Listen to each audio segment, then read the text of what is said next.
Well, good afternoon. Today we received another outstanding jobs report. 528,000 jobs were added just last month to this country's employment. 528,000 jobs.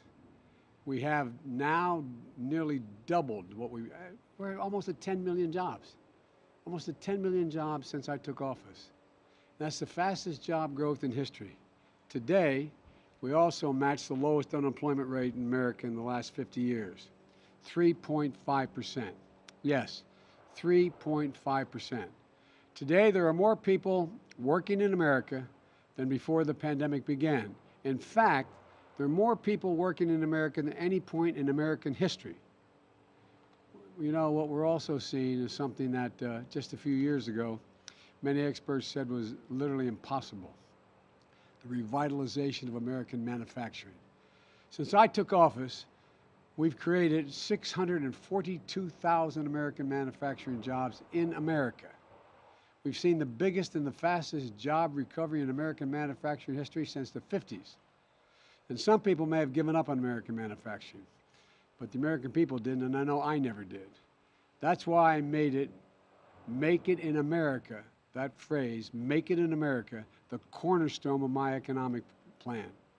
And today's report proves "Make it in America" isn't just a slogan, it's my administration. It's a reality.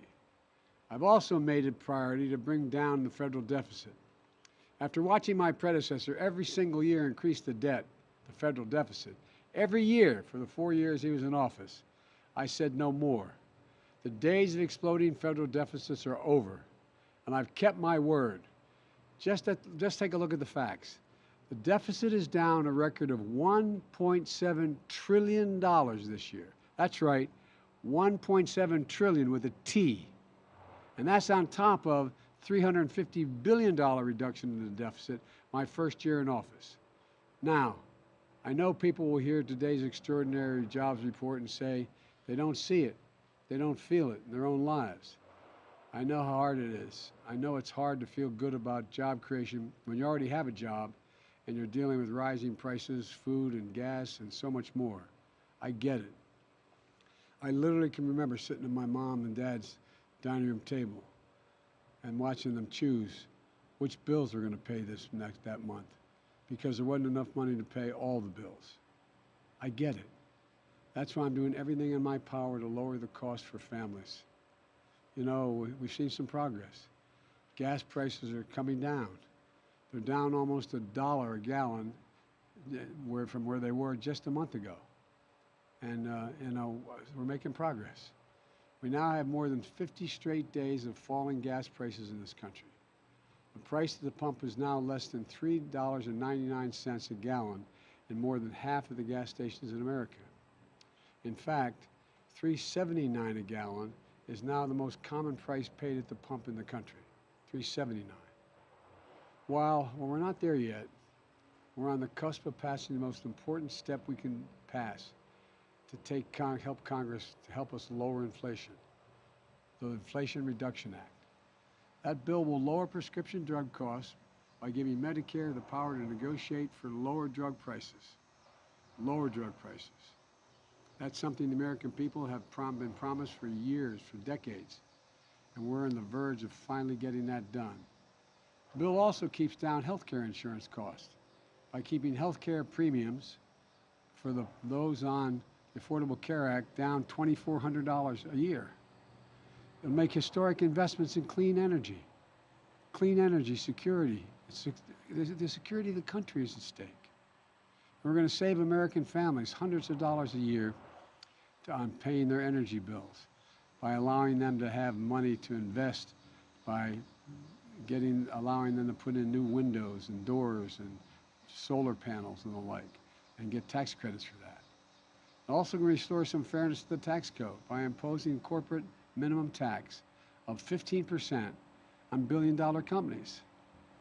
That will put an end to what we've seen in recent years, where 55 of the largest companies in America, the Fortune 500, paid zero federal taxes on income over $40 billion combined in profit. This bill is going to reduce the deficit by another $300 billion. And one more point. This bill will not, let me repeat this bill will not raise taxes on anybody making less than $400,000 a year. When it comes to the benefits of this bill, you don't have to take my word for it. Nearly 130 economists, 7 Nobel laureates in the economics, I should say, former secretaries of Treasury, former Federal Reserve Vice Chair, former director of the Congressional Budget Office wrote that this bill will, quote, will, quote, fight inflation and lower costs for American families while setting the stage for strong, stable, and broadly shared long-term economic growth. In short, this bill is a game changer for working families and our economy. I look forward to the Senate taking up this legislation and passing it as soon as possible. You know, I know most families are focused on just putting 3 meals on the table, taking care of their kids and paying their bills. Helping you do that is my job. That's a president's job as well. I have one more job, which is not only to focus on getting America through the economic challenge we're facing, but to look to the future, to make sure we're building an economy that meets the needs of American families to be able to succeed and for America to win the future. When you step back, today's jobs report is part of a broader story. For decades, the American economy has been struggling even before the pandemic. Middle class Americans were working harder, but they were falling further behind. All the rewards of the economy seem to be going to those at the very top. When I came to office, I was determined to change that. I ran for president saying I was going to restore the backbone of America, the middle class, and grow the economy from the bottom up and the middle out, not from the top down. Because when the middle class does well, everybody does well. Everybody. The wealthy do very well. And the poor have a way up. My economic plan rests on 5 pillars. Get America back to work at a record pace. All Americans, leaving no one behind. And we're doing just that. In the process, for the first time in a long time, workers are being empowered. Instead of workers begging employers for work, we're seeing employers have to compete for American workers. And we're seeing the resurgence of worker organizations and unionization. Where I come from, that's a good thing. And it's long overdue. 2, we're literally rebuilding this nation. Our roads, our bridges, our ports, our airports, clean water, high-speed internet for all Americans. For too long, America has failed to invest in itself. We changed that this year with the biggest investment in America since Eisenhower's interstate highway system.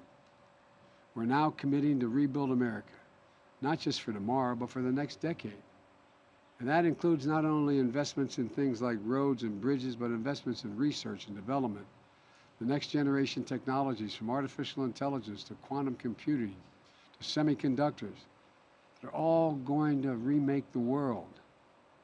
As I said earlier, we're going to build in America, build it here in America. Let me be clear. We're going to invest it in America. We're going to make it in America. We're going to win the economic competition of the 21st century in America. 3, give working people in the middle class a fighting chance.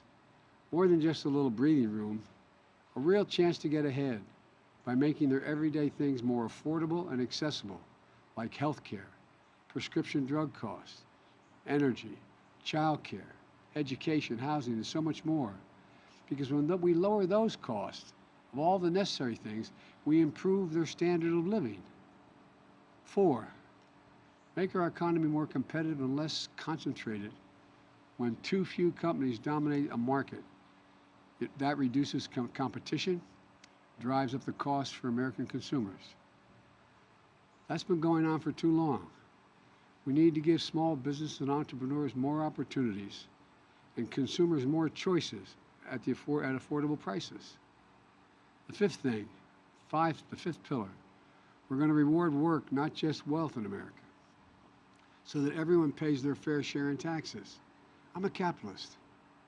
I'm not trying to punish anybody, but I'm saying everyone should pay their fair share, just their fair share. America is a nation that was built on work. We can never lose sight of that. That's why the strength and pace of our job recovery is so important. In the past, it has taken years for Americans to recover from an economic crisis that we inherited. And when that's happened, millions of people suffered for years and years just trying to get back to where they were before, just trying to get back on their feet. Well, that didn't happen this time. You know, my dad used to say that a job is about a lot more than a paycheck. It's about your dignity. It's about respect. It's about your place in the community. It's about being able to look your child in the eye and say, honey, it's going to be okay, and mean it. That's the economy I'm determined to build today. That's the economy I'm looking at. Now, part of changing the way things have been done in the past is by restoring the faith of the American people in their government. Today, I'm going to be signing very shortly two bipartisan bills that begin to restore that faith. The key driver of our economic recovery is the resurgence of American small business. Small business hires many people as the major corporations. We just learned last week that small businesses with less than 50 employees created nearly 3 million jobs in 2021. 3 million. That's the most ever in a single year. And more Americans applied to start new businesses than ever before in our history. And part of our plan is making sure that when we commit funds to help American small business, it actually goes to those small businesses they're supposed to go to. We know that the last administration, that's not what happened. Too much of small business relief funding, which was passed by the Congress, ended up in the hands of those who either didn't need it or criminal syndicates who outright stole the money. Not only did the Trump administration let the biggest businesses with the teams of lawyers and accountants skip to the front of the line, my predecessor undermined the watchdogs who were supposed to be on the job to make sure relief went to mom and pop businesses who were supposed to get it in the first place. In my State of the Union address, I made it clear, the watchdogs are back. And that's why the Justice Department named a chief prosecutor for pandemic fraud who got to work right away. In June of this year, the chief prosecutor told Congress that it was essential to extend the statute of limitations for certain pandemic fraud to extend to 10 years to make sure fraudsters can't run out the clock. Congress acted. Today I'm signing two bipartisan bills that will give the federal and local prosecutors more time to hold criminals accountable for defrauding the American people during a once-in-a-century pandemic. Look, the American people deserve to know that their tax dollars are being spent as intended. My message to those cheats out there is this: you can't hide. We're going to find you. We're going to make you pay back what you stole and hold you accountable under the law. I want to thank the members of both parties in the House and Senate for getting these bills to my desk. And now, I'm going to sign them into law as proof of another piece of my economic plan. The belief that in the United States of America, there is nothing beyond our capacity. Nothing when we work together as the United States of America. That's what these bills represent. We work together. God bless you all, and may God protect our troops. Given today's jobs number.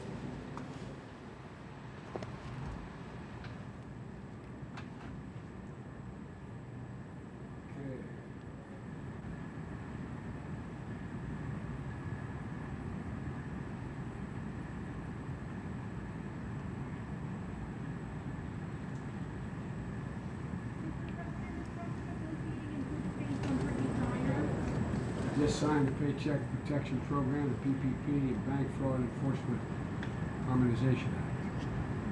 Now I'm going to sign the Economic Injury Disaster Loan Fraud Statute of Limitations.